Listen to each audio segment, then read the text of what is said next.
everyone. It's Brianna again. Welcome back. We're so excited for this lesson, and we hope that you enjoy it as much as we enjoyed making it for you. Today we'll be sharing with you how you can print make using plastic bags and paint and different other materials to make these prints. So just as a little warm-up, I hope you have your visual journals handy, and if you don't, go ahead and find them or go grab them, and we're gonna do a little warm-up taking about like 5 minutes. So if you just want to pause the video and then do the warm-up in your journal and then play the video again, that'd be great. But before we get into that, I do want to explain a little bit about why we're doing this warm-up. One, it's just great to get your creative energies like flowing, and I think warm-ups are a great way to do that, especially in your visual journal. But so a central theme that we have for this summer all these art lessons that we're putting together for you is a theme of growth and why it's important and how we can recognize our own growth, either it be personal growth or emotional growth, or growing as a student, or growing in your confidence in your art abilities, or just different techniques that you might learn. But I think especially during the summertime, at y'all's age, the summertime is a great time for reflection and a great time to recognize how you've grown, maybe since the past school year, or since you've been in middle school, or since you've been in high school. But I feel like during the summer is a great time for you to reflect on how the last school year went and how you might want to do something differently the next school year, and having the summertime as a period of reflection and recognizing how you've grown, or even growing just during the summertime, coming back, starting a new school year with a new outlook, and just things you might want to do differently, things you want to do less, or things you want to do more. It could be academically, or being socially, or like I said, emotionally, or things you want to do more with your family, etc. But yeah, so we put together these lessons that all kind of relate to this theme of growth, and at the end of these art sessions, we'll have a final project prompt for you guys that will incorporate each of the art processes that we're sharing with you during these first videos. And so you'll be able to look and see how much you've grown since just the start of this summer session, or this month. So for this prompt, pull out a pen or pencil or markers, or color pencils, whatever you have handy to write with, and you can either draw, or you can write about a memory or an experience that you've had where you've been able to recognize a way that you've grown since that memory. Or it could be an experience you had where it could be an experience you've had that has shown how much you've grown. So for example, that was confusing to you.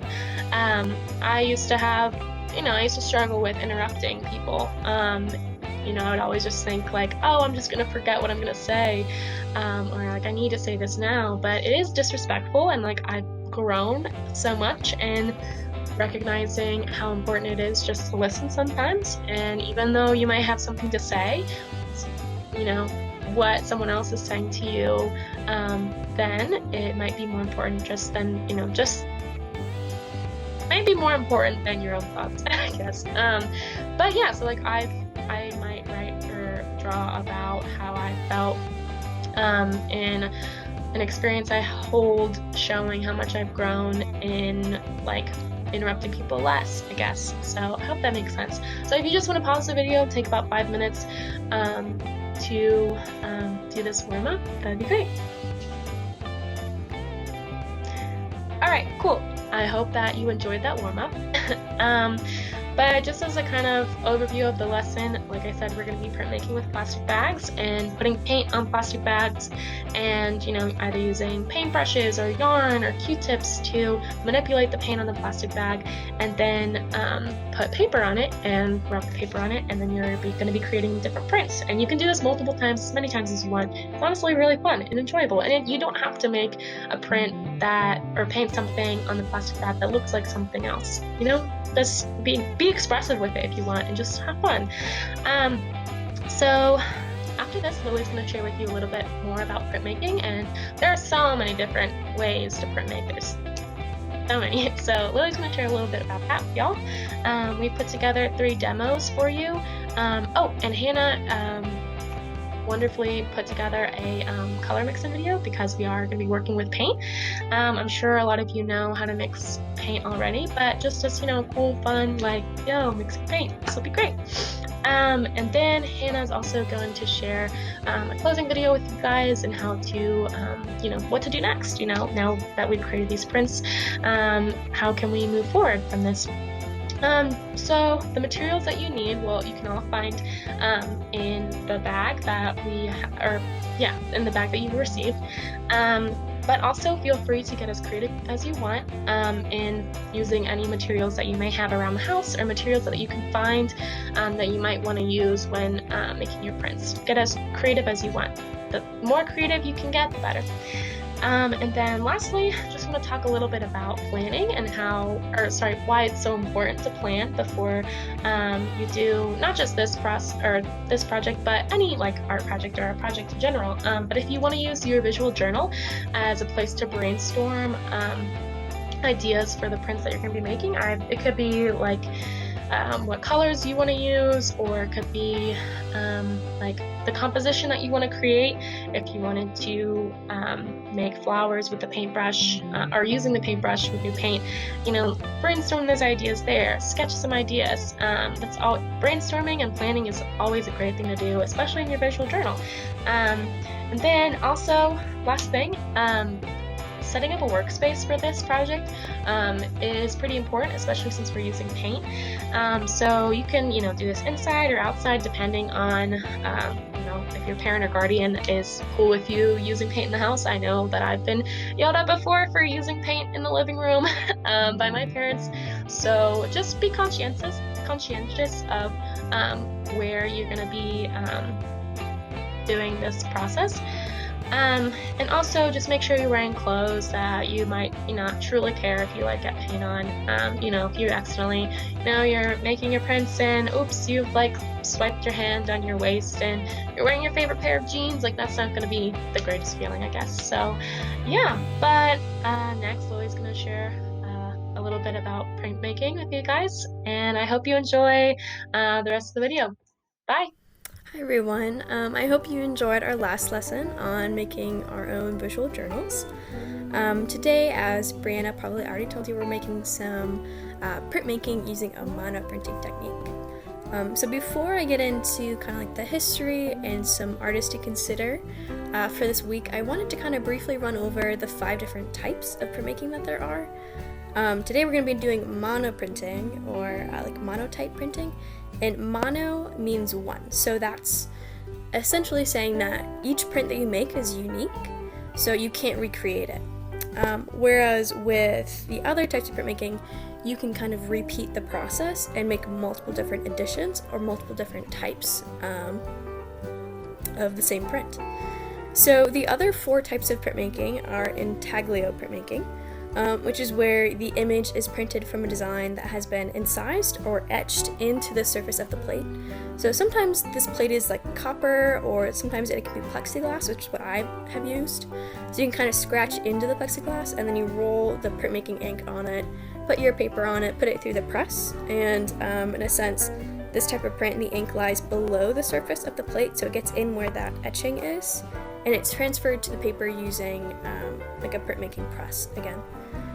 So the second type is a relief printmaking. So relief printing is where the image is printed on a design raised on the surface of a block. So sometimes you can use linoleum, other times you can use a wood block, which is common.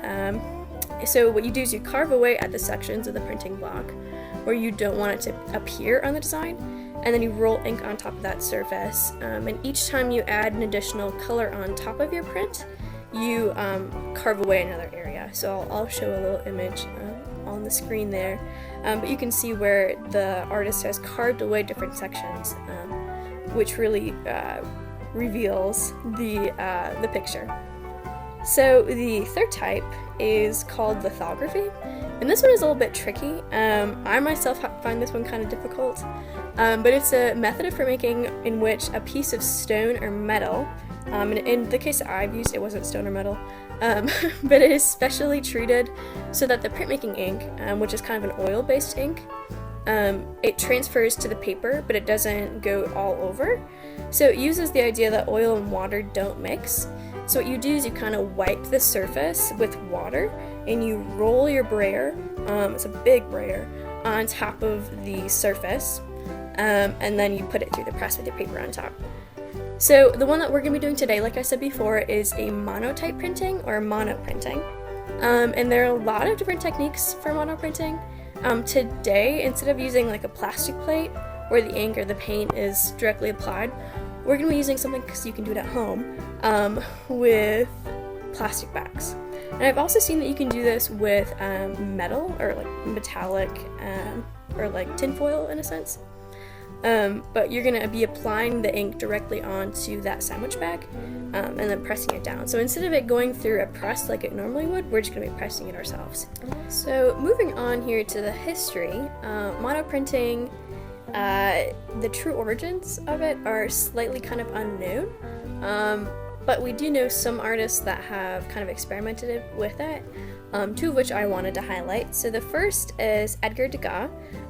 He experimented with the technique, and at that point he had considered it painted drawings, which is interesting because what we're going to be doing today is essentially like painting directly on your sandwich bag and putting it down. So essentially, in a sense, it is like a printed drawing. So he also like wiped away color and added more to the plate, and he used like rags to kind of wipe it, fingers and brushes to kind of make different designs.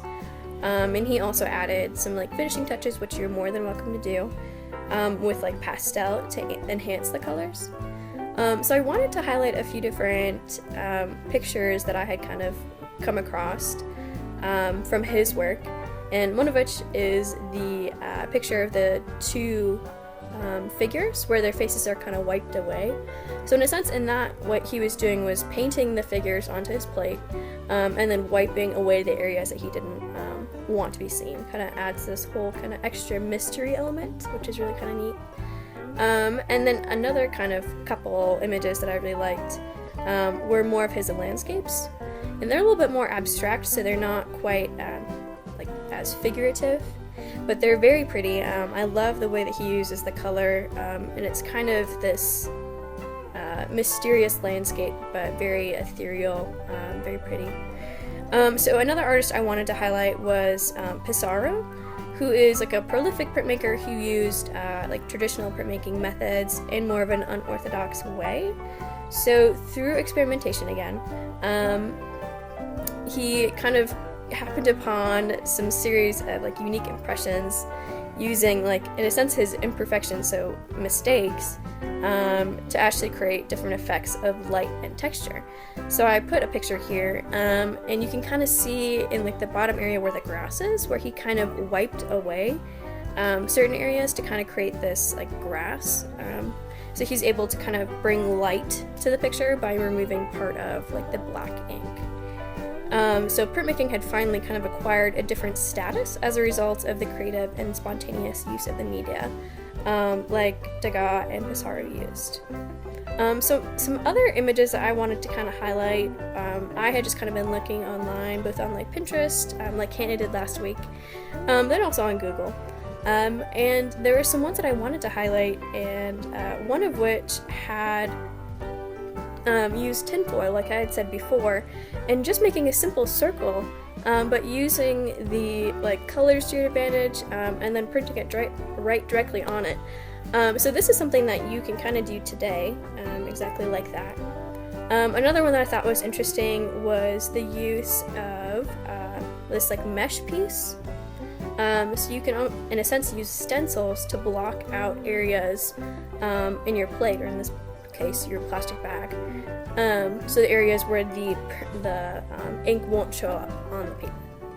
And I hope you guys are able to enjoy this process. I think it's really fun. It's one of my favorite types of printmaking. And I really also hope you enjoyed looking at some artists, getting some inspiration, and hopefully you'll enjoy the demo videos as well. Good luck! Hi everyone, it's Hannah, and as you can read, we are going to be doing a super quick color mixing tutorial. Alright, so I know most of this is probably old news for you guys, but we're just going to run down. So we're going to be starting off by just demonstrating the primary colors. So first, of course, we have red, and yellow, and it's coming blue! Okay.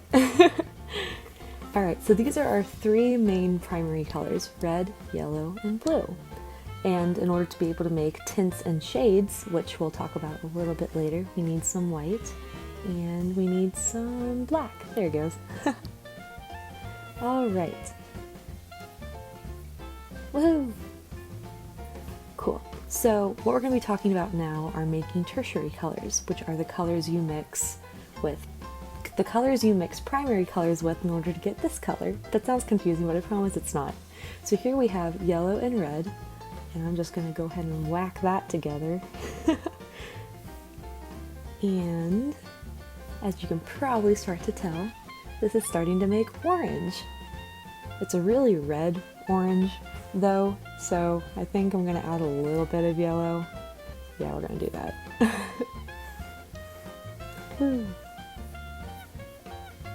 Yeah, so note to self, with all the colors that, all the tertiary colors that include yellow, you always want a little bit more yellow because it is such a lighter pigment. So yeah, that's a good note to make whenever you're mixing, but of course it depends on the color that you're making. So, but yeah, that's a good old-fashioned orange. Alright, so now we are going to be moving on to green. So, of course, starting off with yellow again and trying to make sure that that's a little bit more than this little doop of blue. And mixing that together, we can already start to see that really pretty green color coming together. Love that. Yeah, that's green. This is actually super fun to make, y'all. Like, I'm not even gonna like beat around the bush here. Like, this is so much fun. It like gives me the satisfaction of watching like all the Instagram videos that they have on these. Yeah, it was great. Alright, anyways, so moving on to our last tertiary color, we have purple.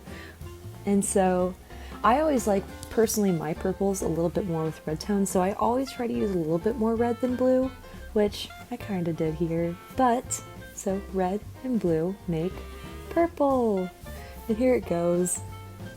Yeah, and fun fact with purple and paint mixing, so we kind of get this muddy kind of purple when we mix these certain kind of things. But if you go to the store, you'll, like, if you look at paint tubes, you can see that there are so many different kinds of reds and so many different kinds of blues, and they each make a different kind of purple. So if you're wanting that more like royal kind of purple, that depends on the kind of things you make. Alright, anyways, so here I would suggest pausing for a second and taking a peek at this color wheel. So obviously they look exactly the same, but I was curious, so I just wanted to see like what would happen if I mixed all my colors together.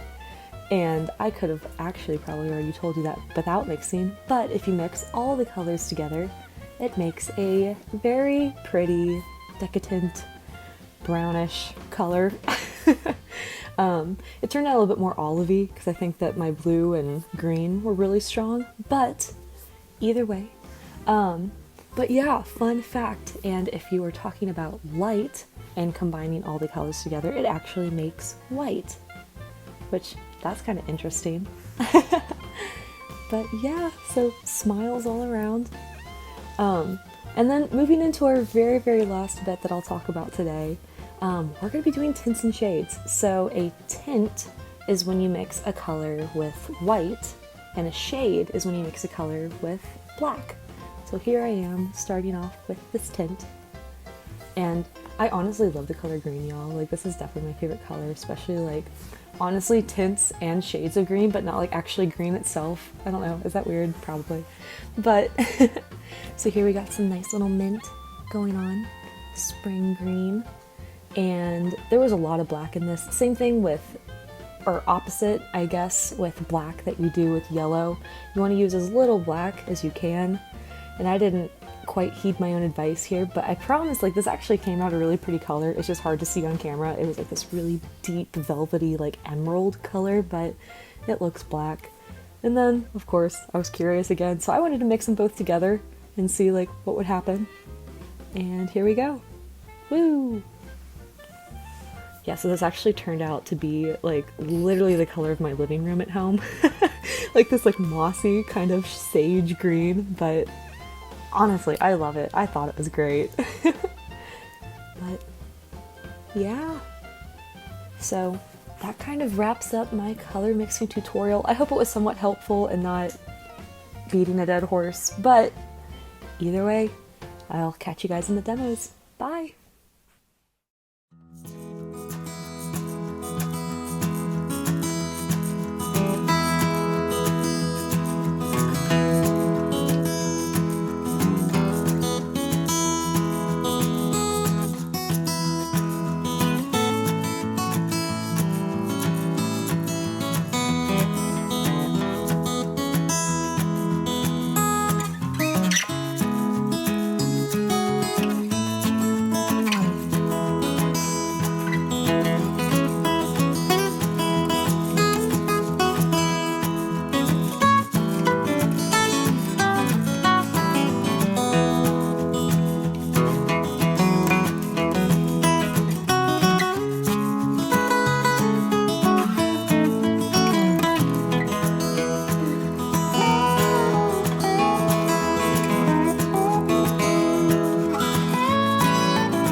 So hi everyone! So congrats on making it through another week with us.